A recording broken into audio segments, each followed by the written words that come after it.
Les débats avec vous jusqu'à midi, on est en direct, nous sommes le mercredi 3 novembre avec Alexis Poulain. Bonjour Alexis, Bonjour. Journaliste, directeur de la publication du Monde Moderne et vous êtes éditorialiste sur RT France. Bonjour à vous. Jacques Miard, maire LR de Maison Lafitte. Bonjour Salut, Jacques Miard. Salut et fraternité à vous. Mehdi Ouraoui, essayiste et spécialiste du discours politique. Bonjour. Pas mieux. Salut et fraternité à vous aussi. Virginie Leguet, journaliste et Bon éditorialiste politique. Bonjour, bonjour à tous. Bonjour à tous.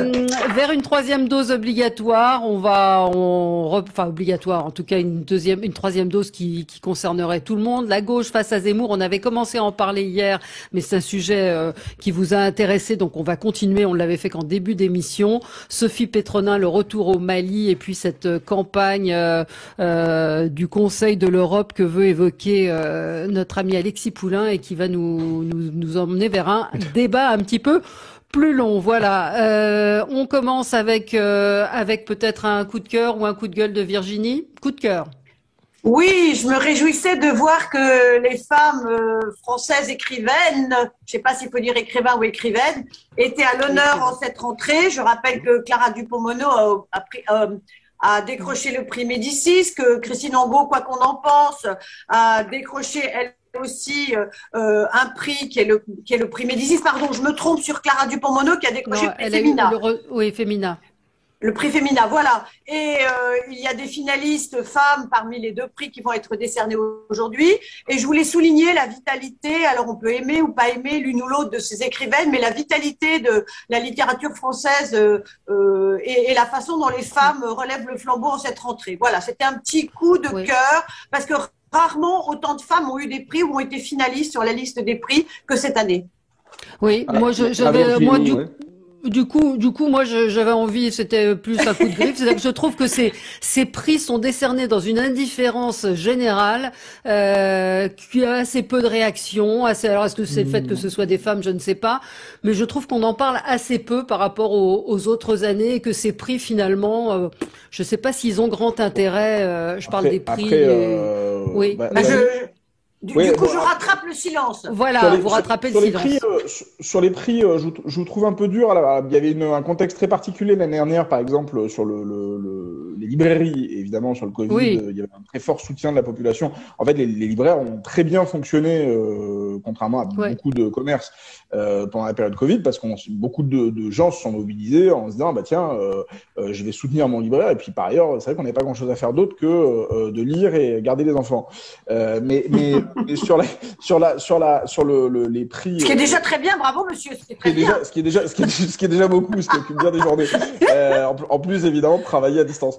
Mais plus sérieusement, sur les prix, c'est pas tellement la question des prix, c'est que surtout la rentrée littéraire est aussi vraiment marquée par des romans qui ne sont pas simplement des romans de femmes. Je m'explique. Je trouve que c'est une des premières rentrées littéraires où les femmes sont considérées comme des écrivains, pour le coup. Exactement. Où les écrivaines sont considérées comme des écrivains. On arrête de les ramener systématiquement à leurs conditions de femmes, même si, évidemment, dans plein de cas, c'est très déterminant aussi dans ce qu'elles écrivent, dans leur sensibilité, dans leur vécu. C'est aussi une chose qui existe. Et je trouve assez passionnant. Il y a des romans fantastiques. Moi, j'en cite deux, par exemple, qui vraiment ont marqué beaucoup de lecteurs, je trouve, en cette rentrée et qui le méritent.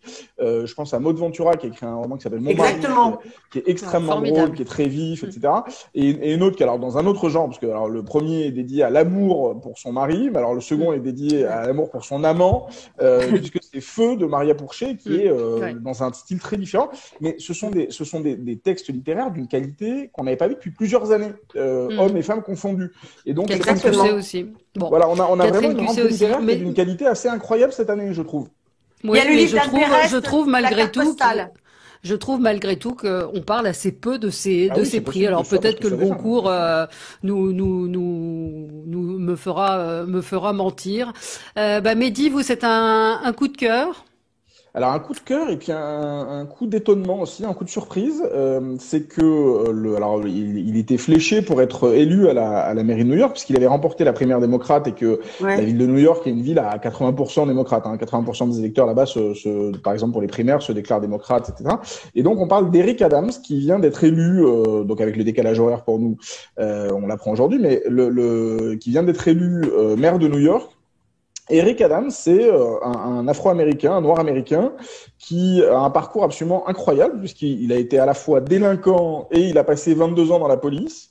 Il a un parcours étonnant parce qu'il vient d'un milieu extrêmement populaire. Et c'est à la fois donc une histoire à l'américaine, c'est vraiment une American story, c'est la success story à l'américaine. C'est quelque chose qui vraiment est presque inimaginable en France quand on y pense. Donc c'est quelqu'un qui a à la fois été un policier très sérieux dans son travail, évidemment, très dur contre le crime, etc., mais aussi qui a créé un syndicat dans la police pour lutter contre le racisme qui pouvait exister dans la police de New York. Et aujourd'hui, ce qui est assez frappant, c'est que c'est un maire qui est un démocrate modéré, même certains disent conservateur. C'est pas du tout un woke, c'est pas du tout l'aile gauche du Parti démocrate. C'est quelqu'un de très sérieux et de rigoureux et de très gestionnaire dans sa vision des choses, qui prend les rênes du plus gros service de police des États-Unis, avec en plus un vrai défi sur la criminalité en hausse qui préoccupe beaucoup les New-Yorkais. Ouais. Et dans cette ville, en plus, il vient exactement du même endroit qu'une autre démocrate qui est Alexandria Ocasio-Cortez, qui est un peu une star ces derniers mois, qui elle est très woke, très progressiste, qui est très à gauche. Qui est donc sur une ligne très différente et d'ailleurs qui ne l'a pas soutenu aux primaires. Et on voit que donc dans cette ville, qui est une ville quand même extrêmement portée plutôt à gauche sur les idées progressistes, etc., c'est quelqu'un qui veut lutter contre le crime et qui veut lutter contre la délinquance, qui prend les manettes et qui en plus le fait avec un profil qui est vraiment très intéressant, qui n'est pas un profil... Un de nos auditeurs nous dit, attendez de découvrir la face sombre de Eric Adams. Il est militant antiraciste avec des positions extrêmement limitées. Donc moi j'avoue que je ne connais pas. C'est pas du tout vrai. Alors non mais c'est pas du tout vrai, c'est vraiment l'inverse, c'est-à-dire que c'est quelqu'un qui s'est dit on s'en fout et qui même a été critiqué dans le camp démocrate. On s'en fout. Non mais c'est très intéressant parce que oui, on s'en fout. Allez, cette espèce de pourri permanent, n'est-ce pas, à aller chercher des exemples aux États-Unis, c'est une erreur manifeste. Pensez par vous-même, on a suffisamment de problèmes à régler en France. Allez, je suis pas d'accord, je trouve que c'est intéressant comme symbole. S'il te plaît, tu vaux mieux que ça. Non mais tout ce qui vient des États-Unis actuellement, il y a de quoi véritablement, il y a des moments de dire ça suffit. Non, mais c'est pas la peine de tout renvoyer d'un seul jet. Allez, des États-Unis, c'est Jacques, ce serait intéressant. Non mais par exemple, Monsieur Miard, mais justement, Eric Adams, c'est c'est l'anti-woke. L'anti-exemple de tout ce qu'on reproche en ce moment. C'est pas ce que sent bien notre auditeur, mais on verra. Et Jacques, justement, c'est quand même très intéressant de voir qu'en France, on est sur une dérive quand même woke assez marquée dans les élites progressistes. Bien sûr, parce que vous avez copié les Américains. Non, c'est pas vrai. On est déjà. Vous êtes bien de mauvaise humeur, monsieur. Je suis assez peu suspect de ça. Mais imaginons à la tête, par exemple, de la ville de Paris. Imaginez à la place d'Anne Hidalgo, un type qui aurait fait de la prison, mais qui en même temps aurait passé 30 ans dans la police, ou 20 ans dans la police, qui viendrait des milieux populaires, qui serait en plus issu ça vous suffit pas. Ce serait quand même assez décapant, ce serait quand même assez étonnant, et en plus, un type qui veut lutter contre la délinquance et la criminalité. Bon, allez, on marque une pause, c'est dit, on se retrouve dans un instant, à tout de suite. Avec vous sur Sud Radio pour commenter et débattre de l'actualité avec Alexis Poulain, journaliste, directeur de la publication du Monde Moderne, éditorialiste sur RT France, Jacques Miard, maire LR de Maison Lafitte, Mehdi Ouraoui, essayiste et spécialiste du discours politique, et Virginie Leguet, journaliste et éditorialiste politique. On va parler avec vous de pas mal de sujets, de la gauche, la réponse de la gauche face à Zemmour et de l'opposition en général. On va parler de la 3e dose de vaccin et puis de Sophie Pétronin de retour au Mali. Qu'en pensez-vous? Et puis de cette campagne du Conseil de l'Europe. On continue notre tour de table. Je vais juste moi signaler qu'au moment de la COP 21, 26 pardon, oui, moi j'en étais restée à 21. Il y a quand même la ministre. Depuis, rassurez-vous, rien n'a changé. Non, que la ministre israélienne de l'énergie est en fauteuil roulant et qu'elle n'a pas pu accéder au débat. Elle est obligée de rester dans sa chambre d'hôtel. Je trouve que c'est assez honteux. On vient sauver le climat, mais des handicapés ne peuvent pas, des personnes en situation de handicap ne peuvent même pas accéder au débat. Et voilà, je trouve que ça méritait d'être souligné, n'est-ce pas? Non, Tout ça à vous laisse fait. sans voix les uns et les autres. Honteux, c'est complètement Non, mais- honteux. Voilà. Allez, coup de gueule de Jacques Miard. Oui, ben c'est un coup de Ça en gueule fait partie. justement sur la diplomatie ostentatoire et ce qui se passe à un certain nombre de sommets, Embrassons-nous Folleville, et qui ne correspond pas du tout à la réalité. En réalité, ce qui se passe, et ça je l'ai toujours dénoncé, c'est que cette diplomatie en direct des chefs d'État qui s'embrassent, qui se pouponnent, etc., ne correspond pas à la réalité du monde et à la réalité de la géostratégie. Et je trouve que c'est de donner une très mauvaise opinion, une très mauvaise image au peuple que de croire que tout va être réglé en 2 coups de fusil à peau. On l'a vu à Rome entre Macron et notamment Biden, où il a eu 1h30 de retard. Mais de la part des Américains, on a l'habitude parce que en 14, ils ont eu 3 ans de retard et en 41, ils ont 3 ans de retard. Ça, c'était ce que racontait sur ami Mehdi un certain nombre, je rappelle, d'officiers. C'est gratuit. Non, c'est pas gratuit. C'est pas gratuit. Surtout vu ce qu'on leur doit sur les 2 conflits. Non, Mehdi, je suis désolé. Bon, les Américains, jamais de confiance dans l'alliance avec un puissant. C'est une phrase de Virgile et c'est la réalité. Ils traitent, parce que je n'ai aucune confiance dans les États-Unis d'Amérique et c'est à nous de défendre nos intérêts. Ce qui est clair, c'est que. Mais t'es bien content de les avoir au moment du débarquement. Non, Virginie, un instant. Revenons aujourd'hui. Restez sur votre sujet, Jacques. L'ostentatoire Ne l'énervez pas, il faut dénoncer parce que ça ne correspond pas à la réalité de la géostratégie. Bah, on l'a vu avec l'affaire des sous-marins et ce SMS révélé par l'Australie où il y a ce qu'on dit et puis il y a ce qui s'est passé derrière. C'est aussi ça, non? Non, mais ce qui est dans l'histoire du SMS, on peut l'interpréter d'une manière ou d'une autre. Parce que ce que disaient les Australiens, ce n'est pas tout à fait ce que dit aussi ce SMS. Mais ça montre une chose, c'est que quand les présidents montent au créneau directement, il n'y a plus rien derrière. Non, mais ça dépend quand même. Les tensions. Ça dépend quand même du président. Mais ça dépend quand même de la personnalité du président. Oui, mais c'est partout la même chose. C'est triste. C'est partout la même chose. Mais non, mais c'est triste à dire. Il en fait. C'est plus de la diplomatie, c'est de la communication. Mais là, c'est du spectacle. C'est que ça nous mène dans des impasses. Là, c'est du spectacle. La réalité, c'est que. On ne fait monter les présidents que lorsque les choses sont bouclées. Pas de cette manière-là. Oui, pardon, Jacques Miard, mais quand Nicolas Sarkozy est monté au créneau, il a fait une connerie. Mais il a fait une connerie. Il a très bien fait. Il a très bien fait. Virginie, c'est Valérie. Non, mais moi, je veux bien que ça soit un spécial Jacques Miard, ça m'est complètement égal. Mais c'est pas possible. Non, ben ça va. Je crois que tout le monde a eu la parole, Virginie, de façon équitable. Alors, je l'adore. Allez jusqu'au bout. Allez jusqu'au bout. Le premier qui a fait cette faute, c'est le petit télégraphiste Valéry Giscard d'Estaing qui s'est fait berner par Brejnev parce que Brejnev lui a dit « Vous tracassez pas dans l'Afghanistan, on en sort dans les 15 jours ».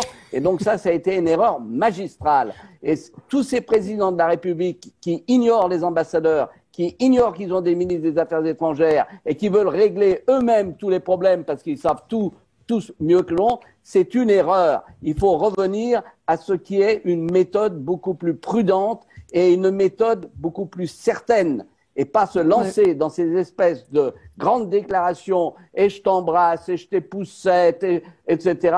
C'est ridicule. Alexis Bachelet Poulain, pardon, on avait Alexis Bachelet hier, pardon, erreur. Ouais, c'est pas la même non, chose. mais c'est bien tout le problème aussi, je crois, de l'incarnation du pouvoir par Emmanuel Macron qui veut tout centraliser. C'est pas que les institutions, c'est une façon aussi de se comporter. Je crois qu'il y a un tel goulot d'étranglement où tout est décidé à l'Élysée, mais même dans l'affaire Benalla, rappelez-vous, la cellule riposte, c'est au sein même de l'Élysée qu'on l'organise. Tout est au plus près d'Emmanuel Macron. La gestion de la crise sanitaire, c'est en conseil de défense restreinte. C'est lui qui décide tout seul, quasiment.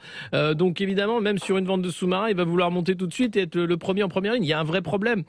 C'est une frénésie, en fait, et c'est un danger, puisque je rappelle que la fonction du président de la République, c'est quand même être garant des institutions. Or là, il y a un mélange des genres qu'on avait connu un peu sous Nicolas Sarkozy, mais qui est poussé à son paroxysme avec Emmanuel Macron. Et on arrive dans ce genre de situation où, effectivement, la fonction est tournée en ridicule. Ouais. Allez, votre coup de gueule qui va nous emmener sur notre premier débat, Alexis Poulain. Ouais, alors c'est un coup de gueule sur la campagne du Conseil de l'Europe qui voulait promouvoir la diversité, qui a fait une campagne un peu malheureuse, hein, puisque le slogan c'est « La beauté est dans la diversité, tout comme la liberté est dans le hijab », avec une photo d'une jeune fille coupée en deux, une jeune fille avec d'un côté la tête le visage non voilé et de voilà. l'autre côté le visage voilé. Plus qu'à voile, même totalement, Ouais. le hijab totalement voilé. Et le slogan de dire ah là là, qu'est-ce que le monde serait triste si tout le monde était pareil. Célébrons la diversité et respectons le hijab. Mais il y a un monde entre respecter le hijab et en faire la promotion, puisque la liberté dans le hijab, c'est du prosélytisme. C'est quand même un truc tout à fait différent. Ils se sont rendus compte de leur erreur, ils ont retiré les tweets malheureux, mais la campagne est là et on voit quand même que le Conseil de l'Europe est capable de dépenser des millions pour ce genre de campagne inclusive, alors qu'en réalité, il s'agit de prosélytisme, puisque les mots sont venus d'un groupe d'études où les gens parlaient librement de leur foi, etc. L'idée, c'est bien sûr de dire qu'on peut vivre tous ensemble avec nos religions, et c'est la laïcité d'ailleurs. Or, on est sorti du cadre, puisque là, il s'agit, je le redis, de prosélytisme. Oui, oui. Est-ce que je peux juste Virginie. préciser que, à l'intention de nos auditeurs, que le Conseil de l'Europe, contrairement à son nom, ce n'est pas l'Europe. C'est une c'est organisation beaucoup plus qui large. existe. Oui, Exactement, mais c'est une organisation qui existe depuis 49 et qui rassemble 47 pays, donc bien au-delà des pays qui appartiennent à l'Union européenne. Et la Turquie fait d'ailleurs, alors qu'elle ne fait pas partie de l'Europe, fait partie du Conseil de l'Europe. Et il y a peut-être à imaginer que la Turquie a poussé ou financé cette campagne de Bien sûr. promotion qui est pour le moins maladroite. Bien sûr. Mais il ne faut pas, Il- et pardon, et j'en termine, mais il ne faut pas penser que c'est l'Europe qui est à la manœuvre, même si apparemment l'Union européenne a cofinancé cette campagne Ils sont quand pour même des plusieurs. raisons. Ils sont quand même alors là- plusieurs à décider après de l'affiche. Exactement. Oui, puis, en fait, Ouais. alors Virginie, c'est un petit peu plus compliqué et à la fois plus simple. La Turquie n'a pas des très bons rapports avec le Conseil de l'Europe, qui régulièrement a été conduit à ce qu'elle soit condamnée, notamment sur les questions de droits de l'homme. Mais le vrai sujet, c'est surtout l'infiltration dans un certain nombre d'instances du Conseil de l'Europe des frères musulmans, à travers Exactement. des structures comme le European Forum of Muslim Women, donc le forum européen des femmes musulmanes, comme la FEMISO, qui sont donc des organismes qui sont proches des frères musulmans. Moi, je vous invite à regarder ce que dit, par exemple, l'essayiste Caroline Fourest, qui dit des choses très Ouais. intéressantes sur le sujet, qui a enquêté sur le sujet, et qui montre comment ces organisations, qui sont vraiment des émanations juridiques des frères musulmans, ont, avec le Conseil de l'Europe, je pense par exemple à un rapport où le Conseil de l'Europe et la FEMISO félicitaient et remerciaient chaleureusement nul autre que Tariq Ramadan, ce qui est quand même original. Et donc, ces organisations ont poussé depuis des années à mener des campagnes contre la conception française de laïcité. Je pense un exemple, par exemple, le CCIF a été dissous il y a quelques mois, vous vous en souvenez, cette organisation qui était une organisation elle-même extrêmement problématique. Et quand le CCIF a été dissous par les autorités françaises, eh bien, ces organisations, avec le Conseil de l'Europe, et subventionnées par le Conseil de l'Europe, ont mené campagne contre la France. Et donc, il y a une offensive extrêmement brutale des frères musulmans dans des institutions qui sont des institutions par ailleurs respectables. C'est pas non plus. Il y a aussi le Conseil de l'Europe fait plein de choses hyper intéressantes par ailleurs. C'est pas tout à fait le sujet.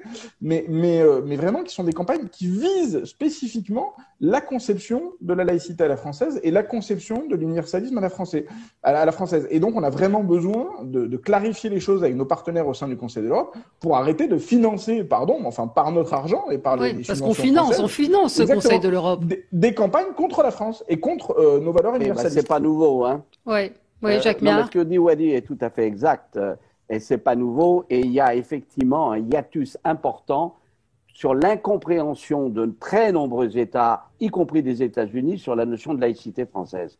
Moi-même, j'ai eu à débattre avec des Américains qui considèrent que la scientologie, qui est pour moi une pompe afrique, est une religion de Ron Hubbard. Donc, on a un réel problème pour faire comprendre quelle est notre conception. Et dans le Conseil de l'Europe, il y a bien sûr la Turquie, il y en a tout un tas d'autres personnes, États, qui sont très loin de ce que nous défendons, à savoir que la liberté de conscience est garantie par la Constitution, mais chacun a une religion qui n'emmerde pas celle des autres, hein, pour reprendre. Ou pas de religion tout court. Ou pas de religion, tout, c'est la liberté totale de conscience. Et ça, c'est quelque chose qui est, pour beaucoup d'États étrangers, quasiment impossible à comprendre.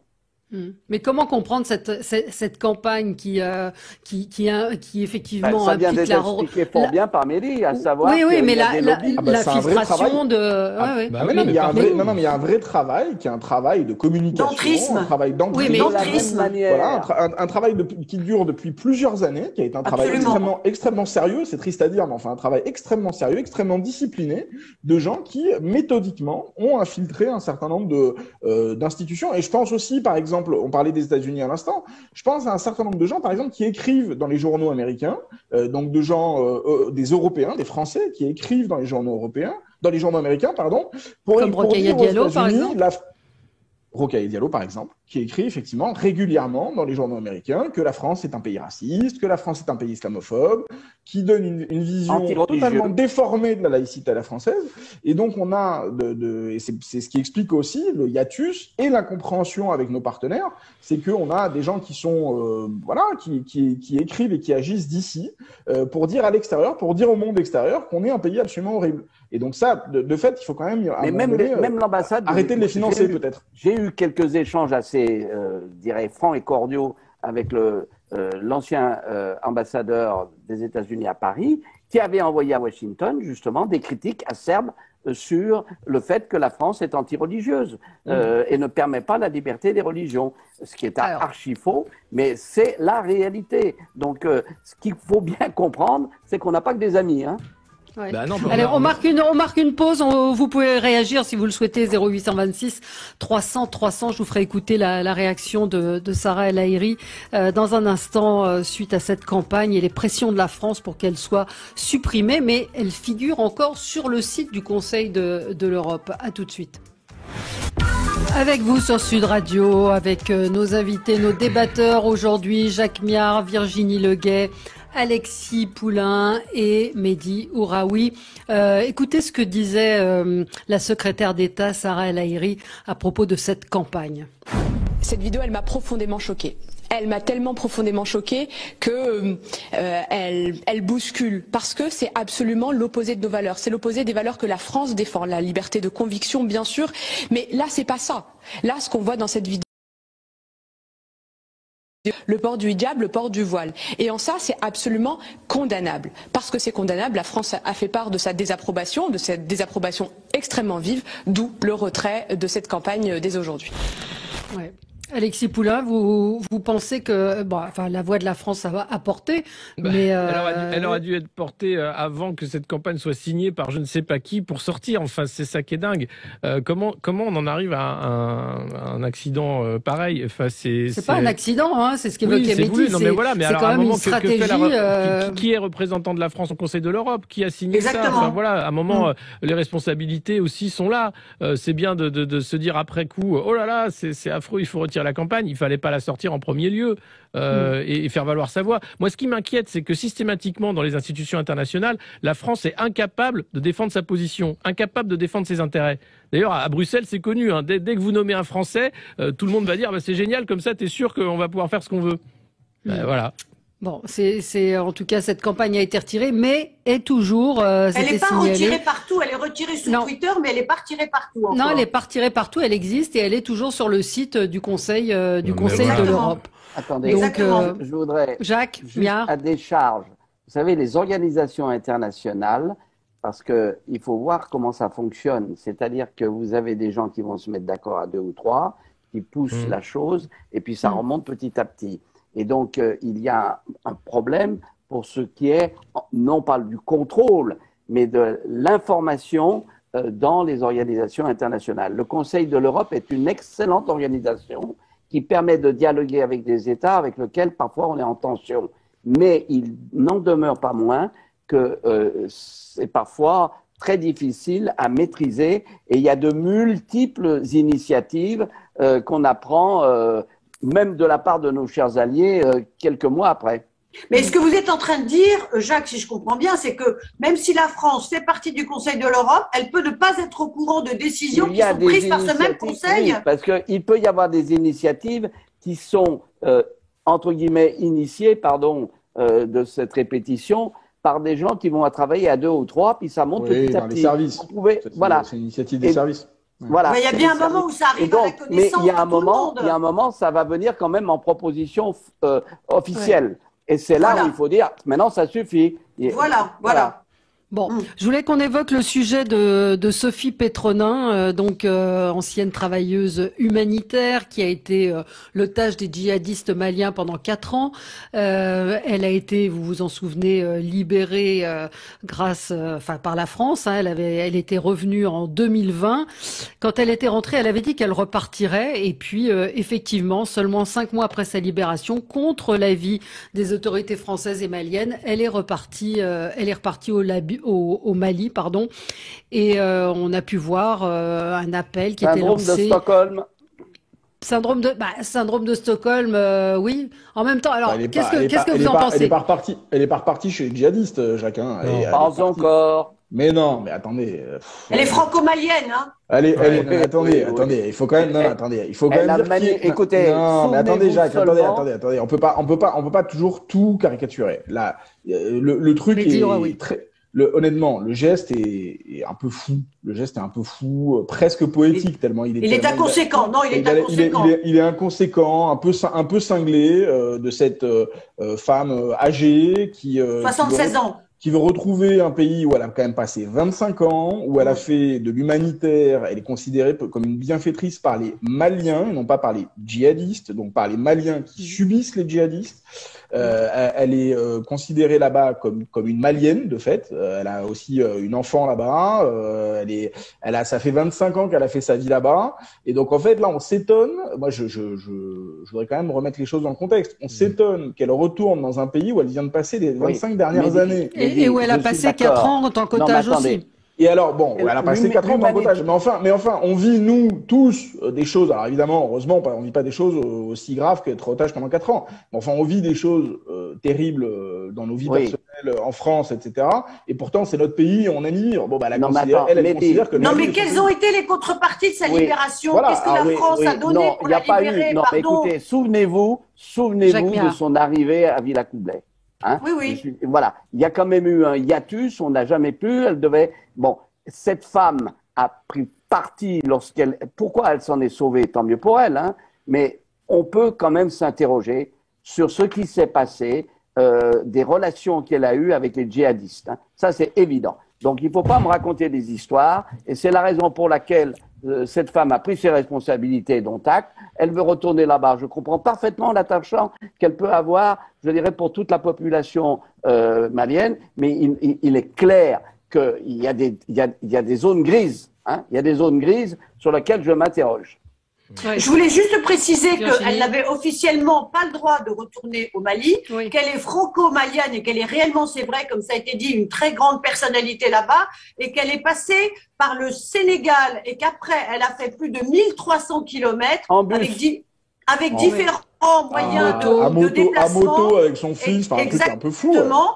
Et qu'elle a 76 ans, que c'est une forte tête, qu'effectivement sa vie est là-bas, qu'elle a un enfant adoptif là-bas, mais que malgré tout, il y a quelque chose de totalement fou d'avoir été libérée grâce à la France. Et je le répète, j'aimerais bien savoir quelles ont été les réelles contreparties de cette libération, et à retourner là-bas, quitte à de nouveau courir un danger, quitte à de nouveau devoir être libérée. C'est sans fin. Elle ne voulait pas rentrer, hein, d'après ce qu'on a pu savoir ici ou là. Quand elle est rentrée, elle a engueulé son fils, hein, elle ne voulait pas rentrer. Il y a ça, et puis Valérie, moi je suis désolé, mais enfin, elle a quand même le droit de. Ouais. Enfin, pardon, le Mali n'est pas une zone livrée aux djihadistes. Enfin, pardon. Oui, mais le elle a Mali ne droit. voulait pas qu'elle revienne. Le Mali, elle est en Alors, oui, prison alors, également. alors, Les alors, ça, c'est autorités plus- alors, ça, maliennes c'est plus- ont lancé alors, un appel pour oui, Oui, l'interpeller. mais c'est un peu plus, c'est plus ambigu, et c'est là que, Bah c'est oui. là que Jacques Ménard a raison sur les zones grises. C'est que, pardon, enfin, ça fait quand même 7 mois qu'elle y est. Et en fait, Ouais. je veux pas être, une femme blanche de 76 ans qui vit dans un quartier de la capitale malienne, avec l'assentiment, Au su et au vu de tout le monde. oui, puis bah oui aussi tout le monde, parce qu'en plus, comme elle est très appréciée et Ouais. qu'elle fait des actions pour le coup humanitaires très appréciées là-bas, en plus par ailleurs tout le monde sait très bien qu'elle est présente, et les autorités maliennes ne peuvent pas ne pas savoir depuis 7 mois qu'elle Mais qu'elle ils est le sur savent, leur territoire. mais ils ont lancé un mandat de recherche. Alexis Poulain, qu'est-ce que vous en pensez, vous, de cette Ouais, pour cette moi, affaire effectivement, ça dépend du choix personnel Ouais, c'est cette compliqué. personne. Ouais, mais oui, et en même temps, on peut pas l'empêcher d'y retourner. Et en même temps, même si elle est rentrée, alors là, c'est son fait, mais qu'elle quitte la France pour retourner en Afrique, pourquoi pas. Au Mali, c'est effectivement 25 ans son pays de cœur, et même de nationalité, puisqu'elle a la double nationalité. Elle est franco-malienne, oui. Voilà, ouais, bien sûr. Donc, Mais comme le dit Yves, c'est la France qui a payé pour sa libération. oui, c'est la France qui a payé pour sa libération, et donc c'est pas la France qui va payer pour son incarcération. Donc elle fait ce qu'elle veut. Voilà, c'est un peu le jeu. Alors ça paraît inconséquent, hein, son comportement, parce qu'effectivement c'est comme si la France n'avait rien fait. C'est comme si au final elle peut y retourner et se mettre à nouveau en danger ou pas, parce que peut-être qu'elle va maintenant savoir qu'il ne faut pas faire pour se faire prendre en otage, mais ça reste une personnalité connue, ça reste potentiellement une cible aussi. Donc oui, il y a un côté pari sur sa vie à elle, et puis vraiment, alors on dit forte tête, mais elle s'en fout des autres. Elle est profondément égoïste, je pense. Mais c'est Non, comme mais- si on a- c'est comme si- et mais c'est pas comme si- malgré tout. mais Ouais, c'est pas comme si tous on en avait même dit temps, que- pas tous en Non, mais même temps. c'est comme si, non, mais c'est comme si on avait dit que les moines de Tibérine, vous vous souvenez des moines de Tibérine, Ouais. tout le monde se souvient des moines de Tibérine, c'est comme si on avait dit que les moines de Tibérine n'avaient pas le droit de vivre en Algérie. Oui, voilà. C'est aussi Bah, absurde c'est ce que ça. Voilà. C'est ce Donc que c'est triste à certains dire. leur ont dit. Parce que c'est triste à dire. C'est ce que certains leur ont dit et signifié d'accord. violemment. Hein, Non, mais parce c'est- que- En tout cas, on peut. Mais Jacques, vous n'auriez pas dit aux moines de Tibérine qu'ils on déshonoraient aura la dit, France on en aura vivant dit, là-bas. attention, le gouvernement français les avait mis en garde Mais et ils d'accord. ont décidé de rester. Mais oui, mais Dans parce que cette c'était leur affaire- pays. dans cette Parce que c'était affaire- leur pays. Dans cette affaire, non, parce qu'ils ont une mission de Mission, témoignage. une C'est mission. ça le problème. Eh oui, c'était Une leur mission. Mais ce qui est clair, c'est que cette femme retourne au Mali, après tout libre à elle, mais je vous rappelle tout le tintouin qu'il y avait Ouais. eu avec son fils pour forcer le gouvernement à agir, et pendant au moins 3-4 ans, on a entendu le gouvernement français ne fait rien, etc. Mais Et on s'est d'accord. aperçu après. Et Jacques, que, vous avez quel âge? Elle a 76 ans, elle n'est pas gâteuse, elle a quand même le droit de choisir sa vie. Non, Enfin, non, mais pardon. Enfin, il y a malgré tout, pardon. Virginie, Avant, malgré tout, 76 ans, elle a quand même le droit de vivre sa vie quand Chut, même. pas tous en même Non, temps. non, ça n'a rien à voir, Mehdi. Je ne Bah, parle si, pas elle a de le droit de cette suivre. deuxième Ah, acte. si, Je elle a parle le droit du de elle a le droit, vivre. elle a le droit, Si voilà. le gouvernement La France n'a français pas à la a mettre été en prison. attaqué de manière régulière en disant il ne fait rien, c'est scandaleux, Et c'est son vous fils, c'est laissez pas- mourir une femme, etc. Et maintenant, après, on Mais s'est c'est- aperçu qu'il y avait plus qu'une zone grise. Mais Mais c'est son pardon, fils, pour- effectivement. Elle ne voulait pas rentrer, elle l'a dit. Virginie, on est obligé de marquer une pause. On se retrouve dans un instant. D'accord. Restez avec nous sur Sud Radio. Avec vous sur Sud Radio, on est ensemble jusqu'à midi pour commenter l'actualité. On a parlé de Sophie Petrona. Vous vouliez peut-être rajouter un mot, mais on va changer de sujet, Virginie. Virginie, elle nous entend pas. Oui, je voulais. Bon. Si, Oui. si, je vous entends. Je voulais simplement dire que, et là je rejoins malgré tout ce que disait Jacques Miard, que ça fait près de 8 mois qu'elle est là-bas. Elle est passée effectivement par le Sénégal pour arriver au Mali. Elle est extrêmement connue là-bas, donc tout le monde savait qu'elle était là-bas. Et le fait qu'on ait mis si longtemps à la prendre chez nous dit quand même qu'il y a un certain nombre, sinon de complicité, mais en tout cas une forme d'indulgence à son endroit. Donc certes, le Mali aujourd'hui fait savoir qu'il ne la désirait pas sur son sol, mais il le fait savoir des mois après qu'elle y soit revenue. Zut. Oui, bah, je pense qu'ils s'en sont peut-être rendus compte tard. Allez, je voudrais qu'on reprenne notre débat d'hier autour d'Éric Zemmour, la gauche la gauche et l'opposition en général, qui ne sait pas très bien se comporter face à ce non-candidat pour l'instant, ceux qui veulent débattre ou ceux qui ne veulent pas. Anne Hidalgo qui l'insulte, qui le traite de guignol et de négationniste.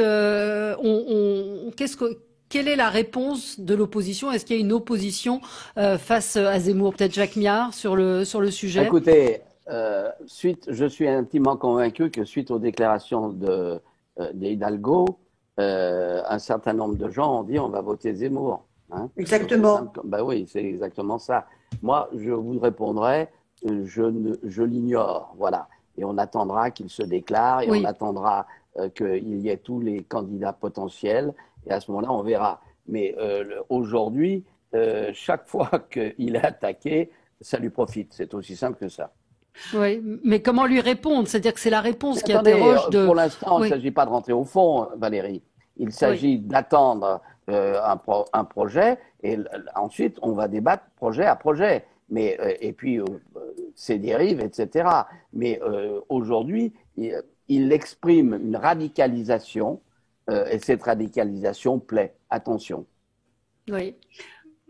Moi, il me semble malgré tout que la position d'Anne Hidalgo, que j'ai trouvée, d'abord, dans un premier temps, je trouvais que sur la forme, elle était extrêmement surjouée et extrêmement malvenue. Parce que non seulement elle le traite de guignol, elle le traite de raciste et d'antisémitiste. Mais c'est tout.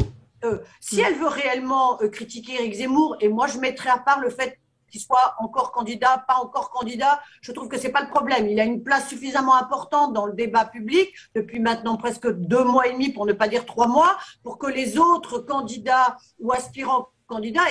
Et on est ensemble jusqu'à midi avec vous pour débattre et commenter l'actualité. Je voulais qu'on parle de la 3e dose, mais avant, Jacques Miard, on sait que lundi va avoir lieu le premier débat de la non-primaire LR. Vous en attendez quoi?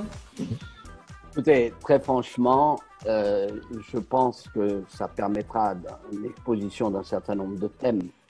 Ce qui est certain, c'est que aujourd'hui, moi, je vous le dis très franchement, le candidat que je soutiendrai, c'est Xavier Bertrand, qui me paraît avoir la meilleure cohérence politique pour se présenter contre Macron.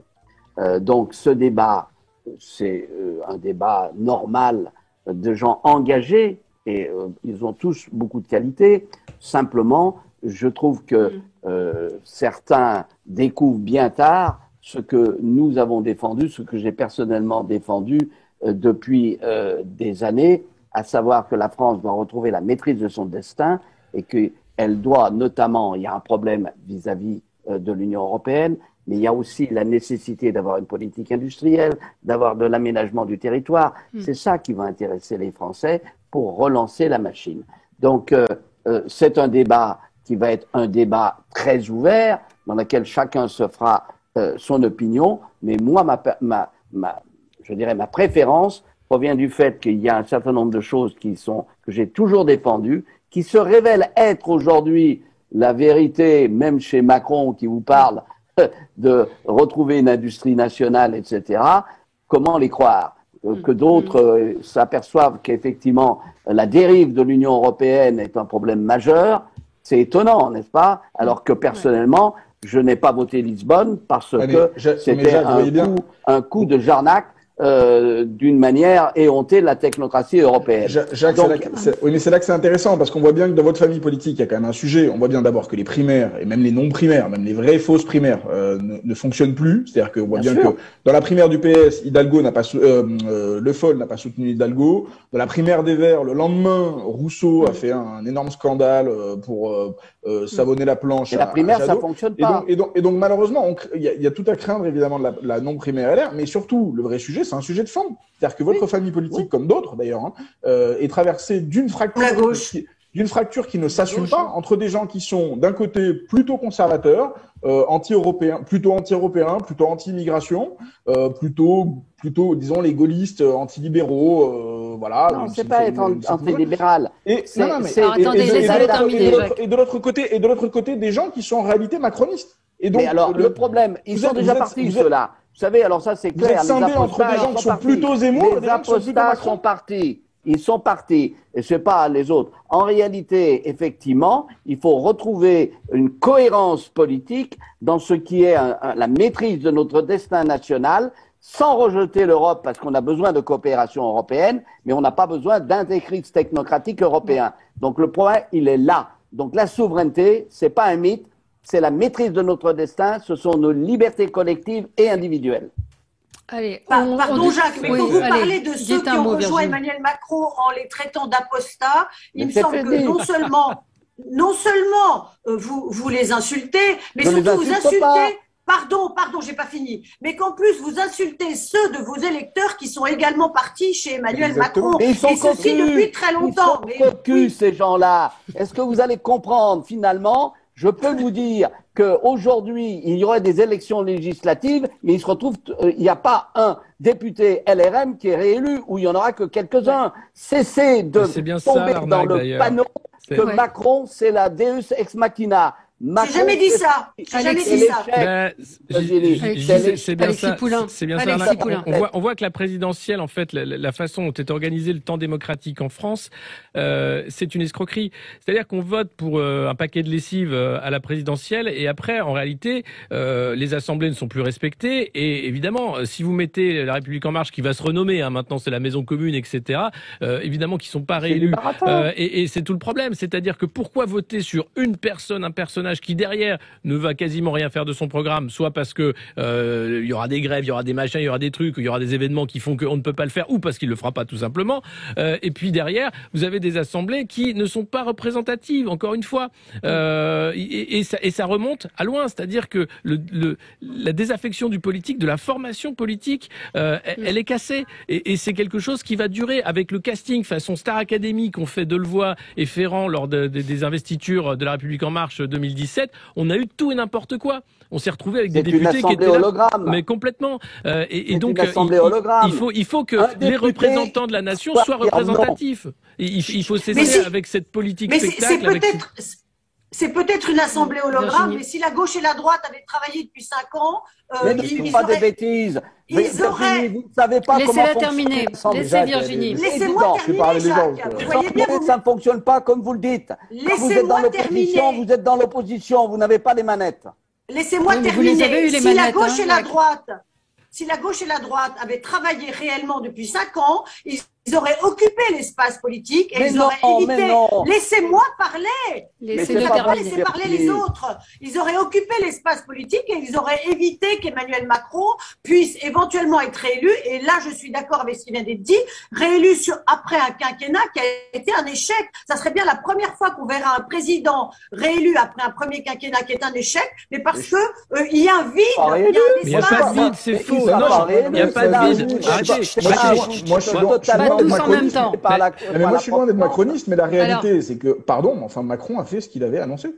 Que je suis désolé. Il a fait très peu. Il a fait très peu. Il a fait l'ISF et c'est tout. C'est-à-dire qu'il a fait la queue en permanence. Attendez, on va essayer pas tous en même temps. Parce que je pense que c'est, par ailleurs, c'est pas une vision du débat politique qui est très, justement, très appétissante quand on parle tous en même temps. Mais là où vraiment, moi, tout en étant vraiment très loin des idées d'Emmanuel Macron, je suis obligé de constater que il voulait une présidence forte qui tourne autour de lui avec un parlement godillot, c'est ce qu'il a fait. Il voulait libéraliser le pays, il l'a fait en partie, il n'a pas tout fait, mais enfin parce qu'il a été confronté à la crise des Gilets jaunes en partie, mais enfin il a quand même très largement libéralisé le pays. Il a mené la politique au fond qu'il avait annoncé. C'est là, mais oui, la réalité aujourd'hui. Non mais attendez, Jacques Méard, il y a que vous qui pensez que Emmanuel Macron est un président d'extrême gauche. C'est-à-dire qu'en fait, mais non, il n'est pas d'extrême gauche. Il y a que vous qui pensez, Non mais attendez, Jacques, on va essayer de s'écouter. Il y a que vous qui pensez qu'Édouard Philippe est un maoïste. Pardon, je suis désolé. Mais non. La réalité, c'est que votre famille politique s'est tournée largement dans le quinquennat vers Emmanuel Macron et qu'il a siphonné votre famille politique parce que, je suis désolé, mais enfin, il offrait une vision, et c'est pas très glorieux de le dire comme ça, mais il offrait une vision plus sexy de la droite. Mais non, il part à gauche, attention. Alexis, c'était de balayer la droite et la gauche. Chacun son tour. Alors Alexis peut parler un peu. Il part à gauche. La REM s'est construit sur le PS majoritairement. Après, ils ont investi beaucoup à droite pour dire il faut rééquilibrer. Mais c'est là où c'est une escroquerie, c'est-à-dire que c'est un casting, c'est la politique de l'algorithme. Il fallait des députés comme ci, comme ça pour que évidemment ça passe. Il fallait un président qui n'est rien. Emmanuel Macron, c'est le vide incarné, c'est-à-dire qu'il peut tout être et rien être à la fois. Et c'est ce qui fait qu'il peut durer puisqu'il va dire tout et son contraire et qu'on va rien lui dire puisqu'il peut dire ce qu'il veut. Il n'a pas de colonne vertébrale. Donc c'est la force de ce truc-là. Mais c'est un truc. La réalité, c'est que le pays va moins bien qu'il y a 5 ans. C'est que l'inflation est en train d'exploser. C'est que la dette est en train d'exploser. C'est que la crise sanitaire n'est pas derrière nous. C'est que le pouvoir d'achat, malgré les chiffres, eh ben non, il n'a pas augmenté pour beaucoup de Français en réalité. C'est que les jeunes font la queue devant les banques alimentaires. Il est là le bilan d'Emmanuel Macron. Et c'est une violence, une répression d'État jamais vue face aux manifestations des Gilets jaunes qui aurait dû être condamnée et qui a été condamnée d'ailleurs par la Cour européenne des droits de l'homme et beaucoup d'organisations internationales des droits de l'homme. Donc comment on peut défendre ça? Comment on peut croire qu'il y a un vide en plus par rapport à ça? Il n'y a pas un vide.